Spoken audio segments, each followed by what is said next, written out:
A few months ago, scientists announced the San Andreas Fault is due for another major earthquake, specifically in Southern California, where there hasn't been a major quake since 1857. This morning, it seems researchers have an idea on why the famous San Andreas Fault is so sleepy. The answer may involve water. For decades, California's San Andreas Fault has been a ticking time bomb. The occurrence of the big earthquakes down at the southern end of the San Andreas Fault near the Salton Sea is related to if the Salton Sea lake basin is full of water, with scientists warning of the potential for a catastrophic event. San Andreas Fault, it's a big open crack. It's not. It's those two plates are moving together, and whenever you get a little movement in that plate, a crack or something like that, that's an earthquake. However, recent findings have escalated concerns to an unprecedented level.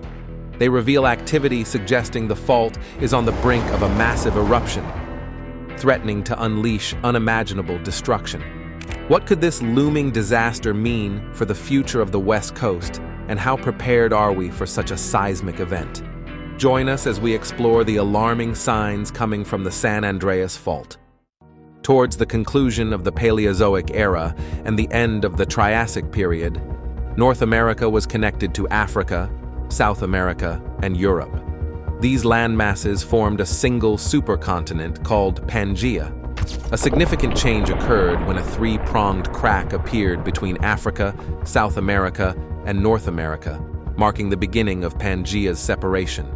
Magma began to rise through this crack in the Earth's crust, leading to a rift zone dominated by volcanic activity.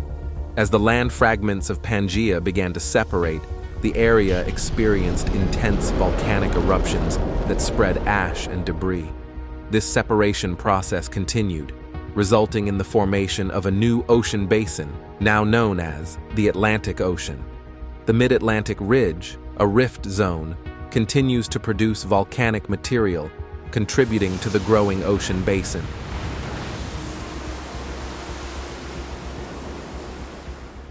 Over time, North America gradually moved away from the rift zone, heading westward.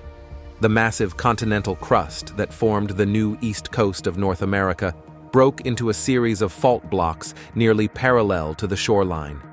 Initially, this edge of the hot and faulted continent was elevated and buoyant above the newly formed ocean basin. However, as North America moved away from the hot rift zone, the temperature of this continental edge began to cool, causing it to sink beneath the Atlantic Ocean.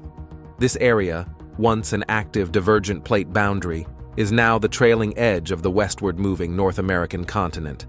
The Atlantic Plain is a classic example of a passive continental margin in plate tectonics.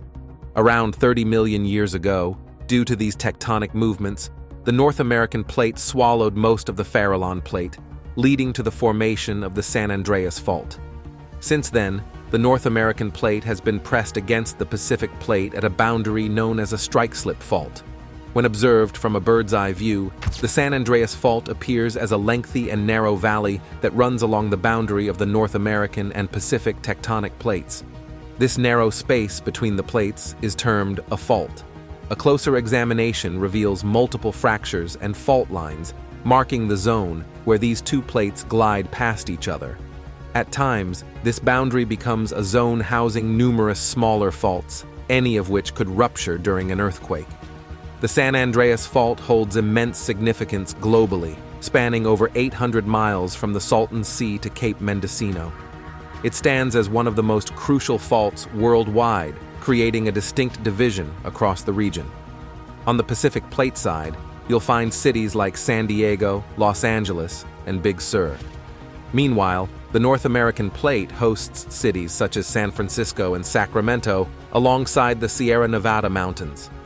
Numerous active and inactive earthquake faults traverse through each of these plates, shaping the Earth's geological makeup. The San Andreas Fault lies deep beneath some of California's most densely populated areas. Cities along this fault include San Bernardino, Desert Hot Springs, Wrightwood, Palmdale, Daly City, Point Reyes Station, and Bodega Bay. Other cities near the fault are Fraser Park and Gorman. Los Angeles County is divided by the southern part of the San Andreas Fault, which runs parallel to the northern side of the San Gabriel Mountains. This fault can cause major earthquakes with magnitudes up to 8, significantly affecting heavily populated communities in Southern California. A transform fault, such as the San Andreas Fault, can be visualized by imagining two slices of pizza on a table. When moved past each other along the shared edge, toppings from one side start to fall over to the other side. Similarly, the geology and landscape along the fault are extremely complex. The tectonic plates move closer together at a rate of a few inches per year, roughly the same speed as your fingernails grow. However, this movement is not constant, but average. The plates remain locked for many years, building up pressure. Eventually, the accumulated pressure causes the rock to break suddenly, making the plates move several feet in an instant. This fracturing sends out waves in all directions, which are experienced as earthquakes. The last major earthquake to strike the southern San Andreas Fault occurred in 1857. This earthquake, with a magnitude of 7.9, caused a rupture spanning 185 miles from Monterey County to the San Gabriel Mountains near Los Angeles. Since then, Southern California has not experienced a significant earthquake on this fault. Thomas Jordan, the director of the Southern California Earthquake Center, noted that the region has enjoyed a period of relative calm. However, he also warned that the Southern California segment of the San Andreas Fault is locked, loaded, and ready to go, indicating the potential for a major earthquake in the future. In contrast, other sections of the San Andreas Fault have not reached the same level of stress accumulation. For example, the area southeast of Cajon Pass in San Bernardino County has remained largely unchanged since an earthquake in 1812. Moving further southeast into the Salton Sea region, the fault has been relatively quiet from approximately 1680 to 1690. Scientists study tectonic plate movements to understand earthquake potential. The Pacific Plate moves northwest relative to the North American Plate. Based on this movement, scientists estimate that earthquakes should relieve about 16 feet of accumulated plate motion every 100 years. This accumulated stress highlights the potential for future seismic activity along the San Andreas Fault, emphasizing the importance of ongoing monitoring and preparedness in the region. According to Jordan, the San Andreas Fault has been accumulating stress for more than 100 years without relieving it. California must prioritize safeguarding its infrastructure against a potentially catastrophic earthquake of magnitude 8. Jordan praised Mayor Eric Garcetti's plan, now a law, which mandates seismic upgrades for apartment buildings and concrete structures. He remarked that the occurrence of such an earthquake would be remarkably impactful. Jordan acknowledged the political challenges of implementing such reforms, but highlighted ongoing efforts, like reinforcing Los Angeles's vulnerable aqueduct system and telecommunications networks. In 2008, the United States Geological Survey estimated that a magnitude 7.8 earthquake on the San Andreas Fault would result in over 1,800 fatalities, 50,000 injuries, $200 billion in damages, and long-lasting disruptions. One concern is that the sewage system could be unusable for up to 6 months. Such an earthquake could cause nearly 2 minutes of ground shaking, with the Coachella Valley Inland Empire and Antelope Valley experiencing the strongest tremors. Moreover, it could send concentrated shaking to areas like the San Gabriel Valley and East Los Angeles due to sediments trapping seismic waves. Jordan emphasized the need for proactive measures to mitigate these potential consequences. He stressed the importance of investing in seismic retrofits for buildings and critical infrastructure to minimize casualties and economic losses. The earthquake that struck in 1857, known as the Fort Tejon quake, was a significant event with a magnitude believed to be around 7.9. It brought attention to the potential destructiveness of the fault line it occurred. Contrary to its name, the quake didn't start near Fort Tejon, but rather originated further north in Parkfield, Monterey County.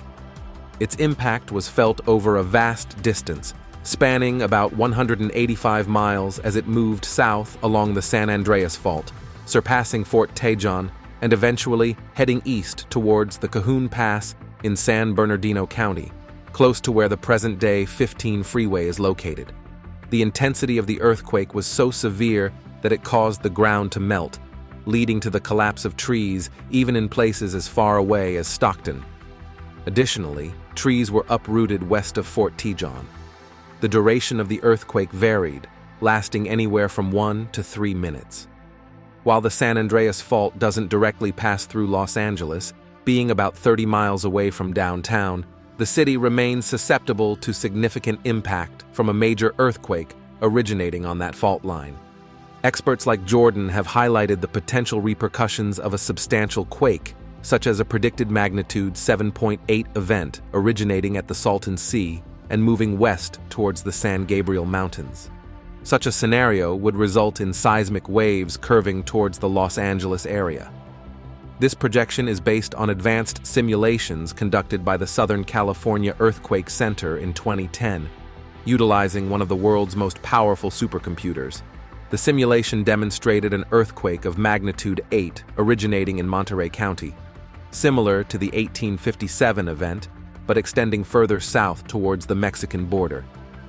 In such a scenario, both San Fernando Valley and Los Angeles would face significant damage due to the intense shaking that the delicate soils in these areas would experience. Jordan emphasized the concept of directivity pulse, where energy is focused along the fault line, leading to heightened seismic activity in sedimentary basins like the San Fernando Valley and Los Angeles, as well as San Bernardino. Jordan's warnings underline the potential for prolonged shaking in the Los Angeles region during a major earthquake, although he also reassures that such predictions should not cause undue alarm. Understanding these risks helps in preparing for and mitigating the potential impacts of future seismic events in highly populated areas like Los Angeles. The theory of plate tectonics explains that the San Andreas Fault marks the meeting point of two significant tectonic plates within Earth's crust. It acts as a boundary between the Northern Pacific Plate on the south and west and the Northern American Plate on the east and north. This fault separates these plates by allowing them to move in different directions. Specifically, the San Andreas Fault is classified as a strike-slip fault. This means that the Northern Pacific Plate moves horizontally across the North American Plate, primarily in a northerly direction. Over geological time, these plates move relative to each other at an average rate of about 1 centimeter per year. However, since the early 20th century, this yearly movement has increased to between 4 and 6 centimeters. This shift in activity became noticeable during the earthquake of 1906, where certain sections of the fault line moved as much as 6.4 meters. Visually, the San Andreas Fault appears as a series of scarps and pressure ridges. These features are prominent in various locations, such as the Carrizo Plain in San Luis Obispo County and the Olema Trough in Marin County, both situated in California. In some areas, the fault has remained unchanged for a significant period, leading to its covering by alluvium and overgrowth by bushes. This natural camouflage makes it challenging to detect the fault's presence visually. Numerous highways traverse the San Andreas Fault in San Bernardino and Los Angeles counties, cutting through vast mountains covered in gouge. This gouge is a crumbly, powdery rock formed as the moving tectonic plates crush rocks along their path. One distinct feature that helps identify the San Andreas Fault is the diverse rock formations visible on either side. Over the past 30 million years, rocks from various locations and origins have become intertwined due to the passage of time. One intriguing aspect is the presence of the Selenian block, a type of granite found in central and northern California. There are differing beliefs about its origin. Some suggest it originated in Southern California, while others argue for its origin in northern Mexico. Additionally, about 200 miles southeast in Los Angeles County lies the Ninach Volcanics, showcasing a different geological feature in the region. Furthermore, Pinnacles National Monument in Monterey County is part of a larger volcanic complex, now preserved as a national monument. This area's geological history adds to the complexity and richness of the landscape shaped by the San Andreas Fault. These diverse rock formations and volcanic remnants serve as tangible evidence of the geological forces at play over millennia in this dynamic region. The San Andreas Fault has become the subject of numerous urban legends and myths, with the most widespread belief suggesting that the fault will eventually rupture, causing California to plunge into the ocean. However, this notion is a misconception and lacks feasibility. Contrary to popular belief, earthquakes do not adhere to specific weather conditions or particular times of the day that make them more likely to occur. Accurately predicting earthquakes has long been considered the holy grail of seismology, presenting considerable challenges if achieved. The infrequency of earthquakes adds to the complexity, leading to inherent inaccuracies in early warning systems. Deciding when to initiate comprehensive actions, such as evacuating entire cities or regions, poses a significant dilemma. Determining the duration of evacuation orders in the absence of seismic activity also presents challenges. The repeated issuance of warnings without subsequent earthquakes may lead to a scenario akin to the tale of the boy who cried wolf, where people stop taking warnings seriously. Authorities face a delicate balance between the recognized dangers of mass evacuations and the actual risk posed by seismic events. The prospect of fully developed and reliable earthquake prediction technology remains a delusion. Even if advancements occur, they will likely be accompanied by uncertainties and limitations. In seismology, there is a prevalent understanding that earthquakes themselves do not directly cause human fatalities. Instead, it is the destruction of buildings and infrastructure that leads to casualties. Currently, scientists have made significant progress in assessing earthquake risks. The prevailing wisdom suggests that the most effective strategy is to focus on enhancing the safety and resilience of buildings, bridges, and other critical structures. By constructing new buildings to withstand earthquakes or retrofitting existing ones, we can significantly reduce the loss of lives and properties during seismic events. While efforts to predict earthquakes accurately are ongoing, the emphasis is on proactive measures to mitigate risks. Research indicates that over the next 3 decades, there is a substantial probability of major earthquakes in certain regions. In Los Angeles, there is a 60% chance of experiencing an earthquake measuring magnitude 6.7, a 46% chance of a magnitude 7 quake, and a 31% chance of a magnitude 7.5 earthquake. Similarly, the San Francisco Bay Area faces a 72% likelihood of a magnitude 6.7 quake, a 51% chance of a magnitude 7 quake, and a 20% chance of a magnitude 7.5 earthquake. The relationship between the location of an earthquake on the ground fault and its strength shows that the earthquake's size and power increase with the length of the fault. Currently, the San Andreas Fault stretches for only 880 miles. To generate an earthquake of magnitude 10, a fault much longer than the San Andreas Fault would be required. No known faults are long enough to cause a magnitude 10 earthquake, and history has not recorded such an event. On May 22, 1960, Chile experienced the most powerful earthquake ever recorded, with a magnitude of 9.5. This earthquake occurred along a fault that extended approximately 1,000 kilometers. By studying the geology of an area, experts from the United States Geological Survey (USGS) can predict how the ground will move during seismic events. Engineers use these predictions, known as site response models, to create building codes that enhance the safety of structures in earthquake-prone regions. While the San Andreas Fault is more likely to trigger significant earthquakes compared to smaller faults, it remains a significant threat due to California's large population and relatively calm environment. Along the fault line, various roads are not heavily congested, offering a serene experience for activities like camping, bird watching, rock collecting, and enjoying the region's natural beauty, including wildlife and wildflowers. Despite California being home to more individuals living below the poverty line than any other state or country along the fault line, there are opportunities for recreational activities without overcrowding. Families can enjoy peaceful outings with ample space for leisure activities, making the area attractive for both residents and visitors seeking a connection with nature.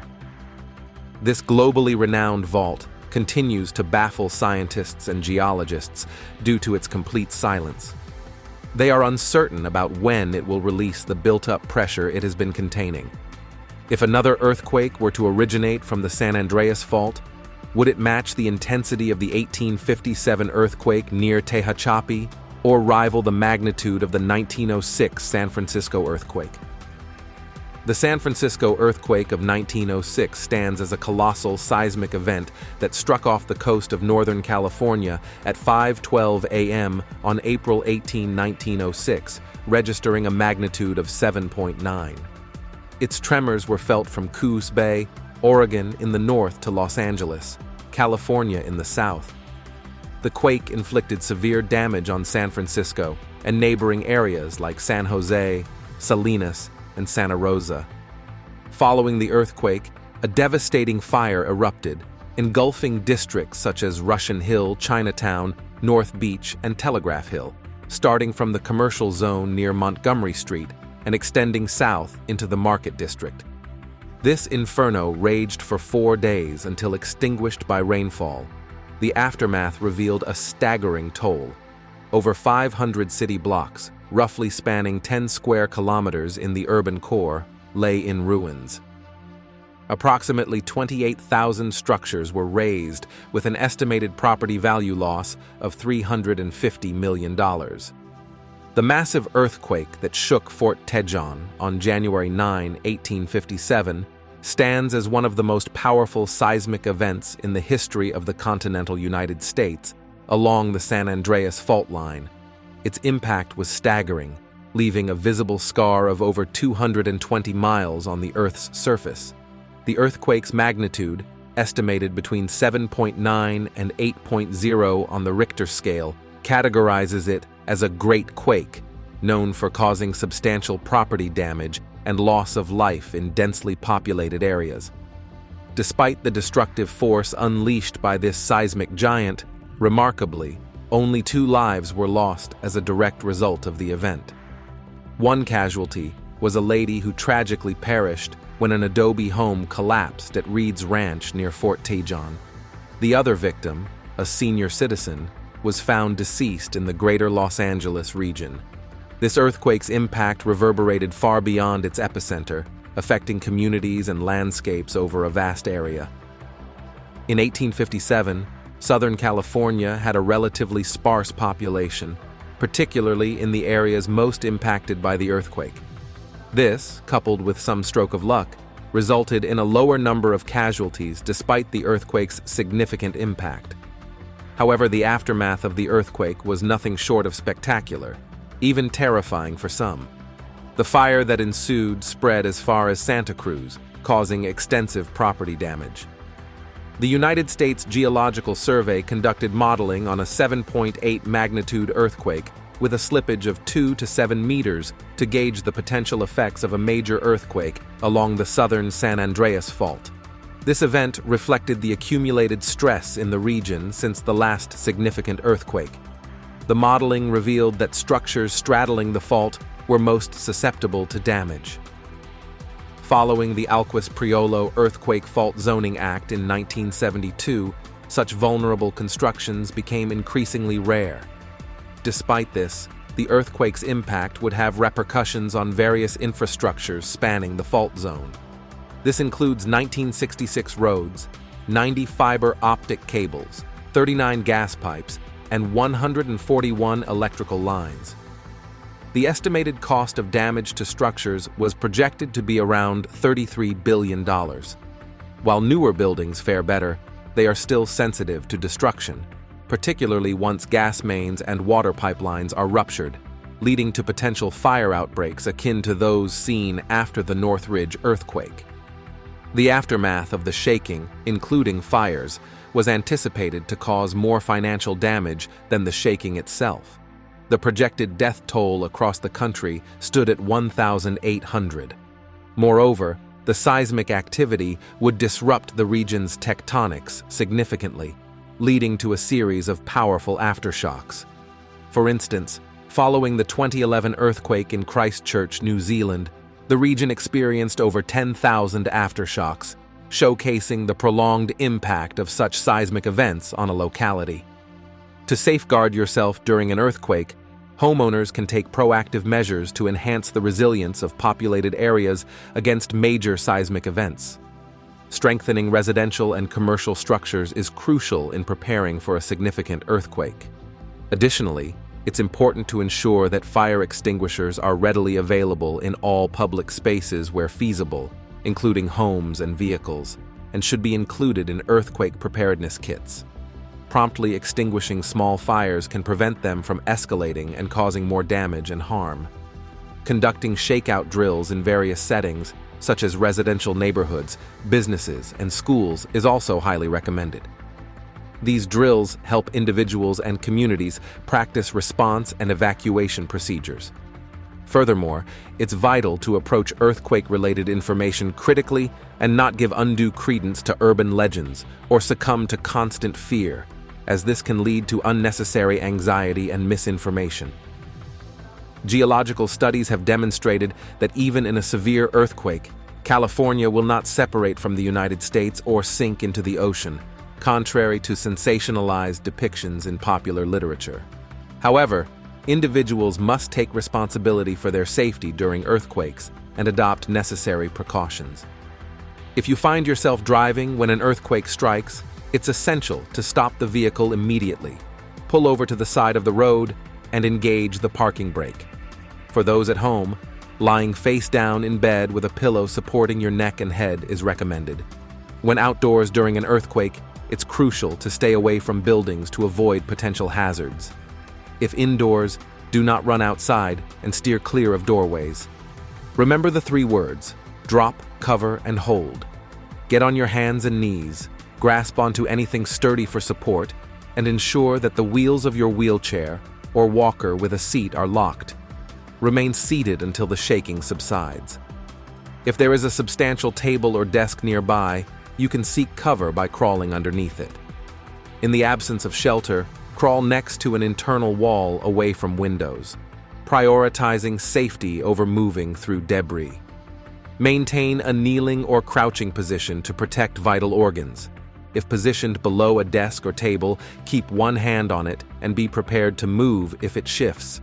For those unable to descend to the ground, stoop forward, cover your head with your arms, and keep both hands on your neck for added protection. By following these precautions and staying calm during an earthquake, individuals can significantly reduce the risk of injury and ensure their safety until the shaking stops. If a seismic event like the one that struck Fort Tejon were to occur today, the resulting damage costs would likely soar into the billions of dollars. This hypothetical scenario would also lead to a considerable loss of life, especially in modern-day settlements such as Wrightwood, Palmdale, Fraser Park, and Taft, which are situated either directly on or near the 1857 earthquake's rupture zone. The United States Geological Survey currently estimates a 7% chance of a similarly severe earthquake or one of even greater magnitude hitting the Los Angeles area within the next 3 decades. However, it's important to clarify that the movie San Andreas is entirely fictional and includes the usual Hollywood exaggerations common in disaster films.